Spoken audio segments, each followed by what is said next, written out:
Hello my dear friends, you're in the Military Summary channel, and today we will discuss the situation in Ukraine on the 10th of June of 2025. Today we have a lot of very interesting updates, so let's start. And first we're going to talk about the front line, and first we're going to discuss the situation in the Sumy direction. According to information we have, during the previous 24 hours, the Russians managed to improve their position significantly. When talking about the western direction, the Russians during the previous 24 hours managed to improve their positions and to establish complete fire control over the main supply lines that goes from the city of Sumy in the direction of the settlement of Encirclement. This video, for example, was published by the Russian sources, and here we can see how Russians with FPV drones were attacking Ukrainian vehicles, Ukrainian equipment, temporary deployment points, and many other important tactical and strategical objects in this direction. So the Russians, as we can see, established complete control over this territory. Now Ukrainians have no chances to bring additional forces, reinforcements, and reserves from the city of Sumy using N07 road in the direction of the settlement of Encirclement. Not just because the Russians established complete control over this territory with drones. Furthermore, the Russians managed to outflank the settlement of Encirclement from the southwest. This information today was provided by pro-Ukrainian sources, and according to Deep State, the Russians managed to secure the territory, the gap between the settlements of Pavlovka and the settlement of Encirclement. This is very important adjustments on map, because now we understand that the village of Encirclement and the Ukrainian contingent on the territory of Encirclement was caught in cauldron by the Russians. Yes, the Russians haven't encircled and haven't managed to get their forces to the south of the settlement, but during this modern warfare, you don't need to do this. The only thing you need is to have a lot of drones. And obviously the Russians don't have problems with this. So Ukrainians most likely during the next several days would be forced to fall back from this area, and the only way how the Ukrainians can do this is using these three lines in the direction of Marina. This is the first safe road that Ukrainians still can use. The second one goes between the settlement of Marina and the settlement of Sadki, and the final road for evacuation goes between the settlement of Encirclement and the village of Sadki itself. So the Ukrainians most likely in the very near future are going to use these roads for complete evacuation from the settlement of Encirclement. And with the fall of the village of Encirclement, the Russians will be able to finish the battle for the first defense layer, at least on the eastern and on the southern directions. Now let's move further, and let's discuss the situation on the line between the city of Kupyansk and the city of Siversk. During the previous 24 hours, we got lots of very important updates from this area. When talking about the city of Kupyansk itself, during the previous 24 hours, the Russians continued bombing and attacking the most northern part of the settlement. I'll remind you that according to information we have, during the previous days, the Russians secured the village of Kondrashevka, and now the Russians are trying to prepare the foothold in the most northern part of the city. They're trying to destroy as many as possible Ukrainian positions to clear the road for another offensive operation. Most likely the Russians will try to enter the city of Kupyansk from the north, because if the Russians are able to answer the city of Kupyansk from the north, this will be something like a very huge media victory. On the southern part, the Russians continue hunting and destroying Ukrainian supply roads. Another pontoon bridge was destroyed as a result of Russian attack. When talking about the pockets to the east of the river Voskol, we haven't received much, but several geolocations show us that the Russians continue bombing and attacking Ukrainian positions on the edge of this area, and with the purpose to destroy as many as possible strongholds and to allow Russian forces to move further in this direction, in the western direction, without any problems from the Ukrainian side. As for now, we don't know for sure when exactly the Russians are going to answer the final stage of the Kupyansk offensive operation, but something tells me that this is going to happen very soon. Now let's move further. As for the Liman or Barova direction, during the previous 24 hours we haven't received anything special. Probably this is the only video from this area that we got during the previous 24 hours, where we can see how Russians, as a result of FAB attack, FAB 3000 most likely, managed to destroy another temporary deployment point of the armored forces of Ukraine in the vicinity of the city by the name of Barova. So, and that's it about this direction. Now let's talk about the most important area, and we are going to talk about the Siversk direction, where the Russians began fast lightning and unexpected attack in the direction of the settlement by the name of Serebryanka. At least this information today was published by several independent resources. Russian forces have broken through Ukrainian positions northeast of Siversk, establishing control over the many important trenches in the large forest on the Takti heights south of Grigorovka. Forward units are now storming Serebryanka. Although control over neighboring Grigorivka is unconfirmed, both villages lie completely in ruins, making holding a permanent presence nearly impossible. So several sources reported that the Russians during the previous 24 hours began offensive operation from the northeastern part of Verkhnykamensk in the northwestern direction with the purpose to finish the outflanking maneuver around the settlement of Grigorovka and to answer the southeastern part of the village of Serebryanka. And according to several sources, according to neutral resources and according to pro-Russian resources, the Russians were pretty successful in this operation.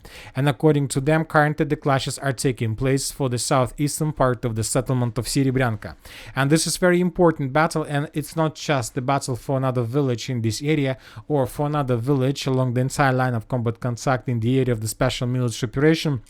This is despite the fact that there is a distance between the settlement of Serebryanka and this settlement of Siversk, like 4 kilometers. The storm on the positions of Ukraine army on the territory of Serebryanka is the beginning of the battle for the city of Siversk itself. Before, of course, the beginning of the battle for the city of Siversk, the Russians most likely, if they are able to establish complete control over Serebryanka and to force the Ukrainians to fall back further, first of all, the Russians will try to maintain their lines to the north in the area of Serebryansk forest. So this approximates the 2 operations that the Russians are going to conduct.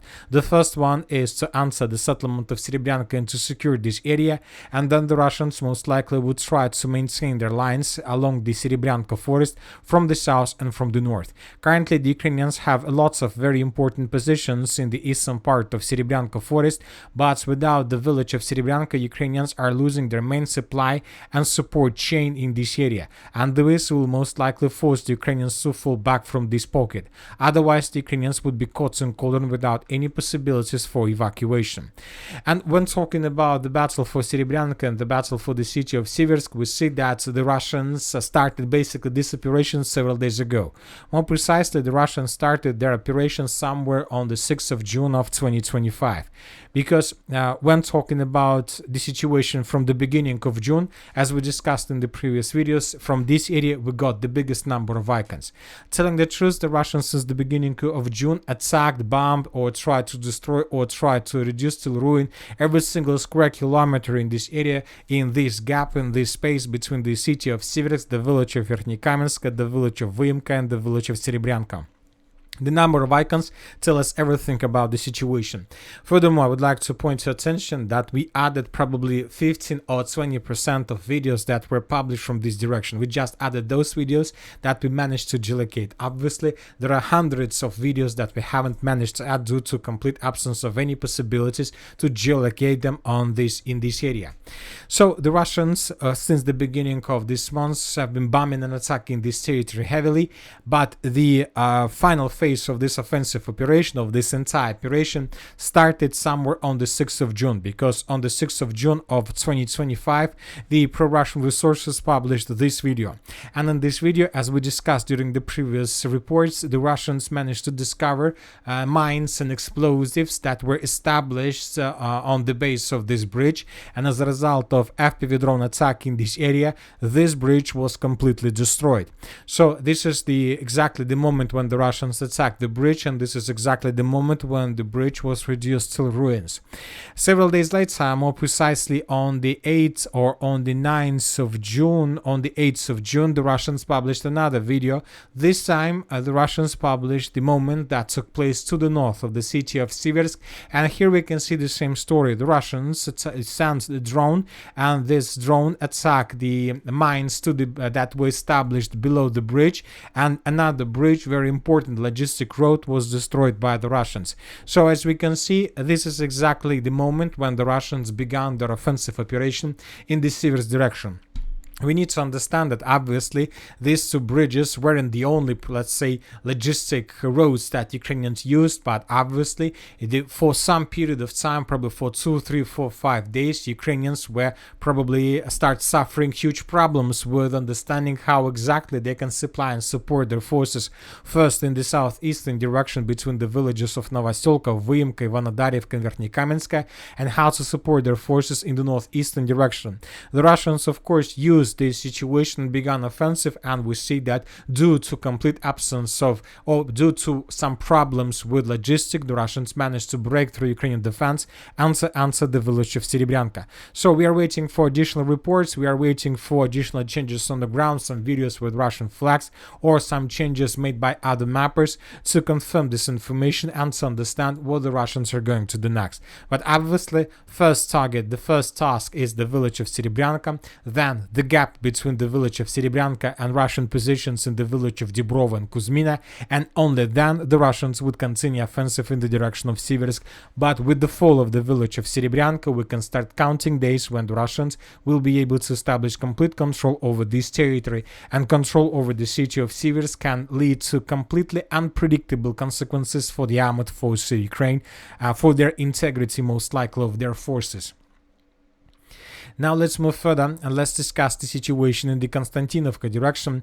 When talking about the area between the settlement of Kostiantynivka and the Siversk Donetsk-Donbass Canal, during the previous 24 hours we haven't received anything special. What does it mean? First of all, we haven't received, I'm trying to tell you that we haven't received any report that confirm additional progress on the ground. But when talking about the number of icons that we got from this direction, the situation in the Kostiantynivka area is the same that we just discussed, that used to be was in the area of Serebrenka. Lots of icons, lots of Russian FPV drone attacks, lots of artillery strikes. The Russians are trying to secure and to clear every single square kilometer in this area and to prepare the territory and the gap between the city of Kostiantynivka and Russian positions before further offensive operation. The Russians are going to start their offensive in the direction of Kostiantynivka very soon. It's just a matter of several days, not even months. Obviously, during June of 2025, the Russians will start first attempts to attack the settlement of Kostiantynivka from several directions to understand what exactly they will face during the major battle and major offensive in this area. When talking about the Kliban-Bykska direction, during the previous 24 hours we haven't received almost anything. The main important thing that we haven't received anything about the situation in the southern part of Alexandra Kalinova. I'll remind you that several days ago the Russians managed to break through Ukrainian defense and to enter the southern part of Alexandra Kalinova, and since that moment we haven't received anything about the situation on the ground. So as for now, we haven't adjusted the map, we haven't added additional changes on the ground. Most likely there are very heavy clashes, and most likely the Russians managed to probably turn the breaking point in this battle, and most likely during the next several days we're gonna start receiving updates about complete collapse of Ukrainian defense in the area of Kliban-Byksky pocket. Something tells me that this is exactly how the things are going to be developed. Now let's move further and let's discuss the situation in the area along M32 road. When talking about this territory during the previous 24 hours, we got very important update. According to several pro-Russian resources, the Russians, as a result of offensive operation, managed to answer the village of Koptiva. Several pro-Russian resources reported that as a result of this offensive operation, the village was secured and taken by the Russians completely. So when talking about the map, the Russians attacked using these roads of attack, and by the end of the 10th of June of 2025, something like this was already under complete Russian control. So as for now, without any proofs, without any geolocations, maybe tomorrow the Minister of Defense of the Russian Federation will confirm this. Maybe we're gonna get some videos from this area, but we believe that something like this happened here, during the previous 24 hours. And if this information is correct, obviously the Russians are about to finish the Sumy encirclement of the settlement of Novoekonomichne. Most likely from these positions, the Russians will continue their offensive operation in the western directions towards the settlement of Razine. The Russians will continue their offensive towards Novotoretsk and Boykovka, and the Russians will try to improve their positions in the northern and the northeastern direction. This offensive operation can allow the Russians to improve their positions around the settlement of Novoekonomichne. And if the Russians are able to establish complete control over this territory that we have just added the red line, this will lead to almost complete encirclement of the city of Pokrovsk itself. This is going to be something like a huge breakthrough, a huge probably collapse of the armored forces of Ukraine on the line between the Pokrovsk agglomeration and the Konstantinovka, Slavyansk, Kramatorsk agglomeration. Because from these positions, if the Russians can take them under control, the Russians would be able to attack Ukrainian positions from behind. And the most important, the Russians would be able to cut main supply lines that go in the direction of the city of Pokrovsk, and Ukrainians will start suffering biggest problems ever with their logistic. So this is exactly what the Russians are trying to do right now. Obviously, the Ukrainians understand the Russian plans, and obviously the Ukrainians will try to do everything they can with the purpose not to allow the situation and to avoid this crisis. But at the same time, we see that the Russians started preparation of another offensive operation, and this time probably to support Russian outflanking maneuver around the settlement of Novaya Ekonomichna. Most likely the Russians will try to attack the city of Pokrovsk itself from the south along M30 road. The Russians will try to answer the southeastern part of the city of Pokrovsk with the purpose to pin the Ukrainians down and not to allow them to be flexible and mobile. So something like this, the Russians might try to attack with the purpose to answer the city of Pokrovsk, and this can lead also to unpredictable consequences. We came to this based on the videos that we got during the previous several days. For example, in this video we can see how Russians using tall flamethrower system were attacking Ukrainian positions in the area of Pavlovka, and this is not the only video from this area since the beginning of June. Telling the truth, since the beginning of June we haven't received lots of updates from this area, and the Pokrovsk direction probably was the most comfortable direction for the armored forces of Ukraine. Just several icons in this area and nothing more. We have just 3 or 4 FAB or toss flamethrower strikes, and that's it. Several FPV drone attacks, and that's it. And the biggest number of icons is coming exactly from the area along M30 road. So this video we got on the 8th of June of 2025. The Russians were bombing this territory with flamethrower systems, and during the previous 24 hours the Russians repeated their attack and pummeled Ukrainian positions once again. So very huge focus exactly in this area, which means that the Russians might try to attack in this area with the purpose to get as close as possible to the city of Pokrovsk, and this can lead to the situation when the Ukrainians would be forced to use a lot of reinforcements and reserves in the southern part with the purpose to stabilize the situation, while the main Russian forces will continue their offensive operation, trying to outflank the settlement of Novaya Ekonomichna and the entire Pokrovsk agglomeration. So this is the situation in this area.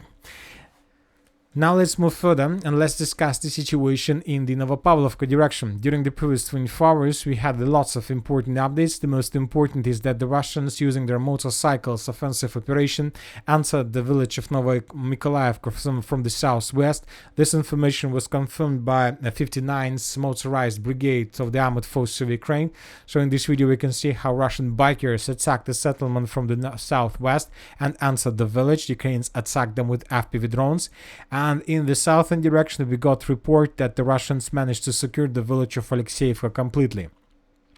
This video was provided by the 114th Brigade of the Armored Forces of Ukraine, and in this video we can see how Russians raised their flags in different parts of the settlement.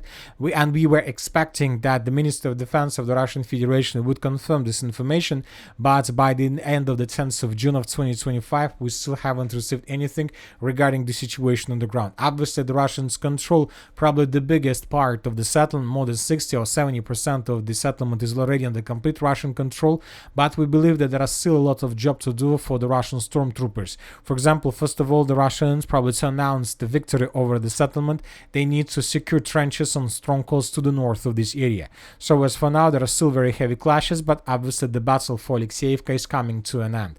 And furthermore, we believe that if the Russians are able to establish complete control over this territory, most likely the Russians would face no problems and no barriers in their further offensive operation in the northwestern direction through the settlements of Zelený Kut, Novokrainka and Dachная. Currently, there are very heavy clashes in the area of the settlement of Kamar, and the situation here remains tense. Today, several sources reported that the Russians managed to secure the territory in the southeastern part, and several pro-Russian resources confirmed that currently the Russians control around 25% of the village of Kamar in the southeastern direction.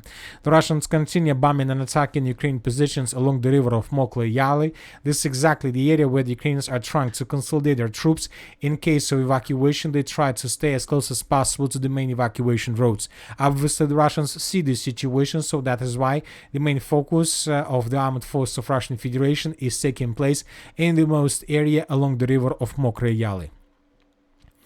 When talking about the Zaporozhye and Orekhov direction, during the previous 24 hours, the Russians continued their attempts to storm positions of the armed forces of Ukraine around the village settlement of Gulai Polye. And according to information we have, during the previous 24 hours, the Russians were trying to improve their positions around the village of Malinovka. The pro-Ukrainian sources made additional articles about the situation, and the Ukrainians are saying that probably this is the only area where the Ukrainians managed to stop Russian advances and to slow them down. But the Russians started their offensive operation just several days ago, and obviously, according to reports we are receiving from this area, we can make a conclusion that the Russians are not going to give up. Now let's talk about the southern directions, and we see that Ukrainians continue preparation of their offensive or another special operation in the area of Kinburn-Spit and in the area of Kherson, or even on the territory of Crimea. The Ukrainians continue concentration of their forces on the territory of the islands of the island of Snake Island in this area. The Russians during the previous 24 hours attacked this territory with missiles and drones. We have video how the Russians were conducting reconnaissance operation in this area. The Russians see that the Ukrainians concentrated a lot of units and forces in this area, probably with boats, with equipment, and obviously they're going to use this territory, the island itself, and some gas stations in this area as a transit point. So first Ukrainians will try to attack like this, and only after these gas stations the Russian and Ukrainians will continue offensive operation further. So something huge, something big is going to happen in the Black Sea in the very near future. The Ukrainians need another victory, immediate victory as soon as possible, and the only way to do this is to attack the Crimea or the southwestern part of the Kherson region, including the Kinburn-Spit. So let's wait and see what is going to be, but obviously something interesting is going to happen. And that's it for today. Military Summary channel reminds to condemn any violence in the world. Thank you for watching. Subscribe to my channel, put your likes, join my Patreon, and have a good day. Bye bye.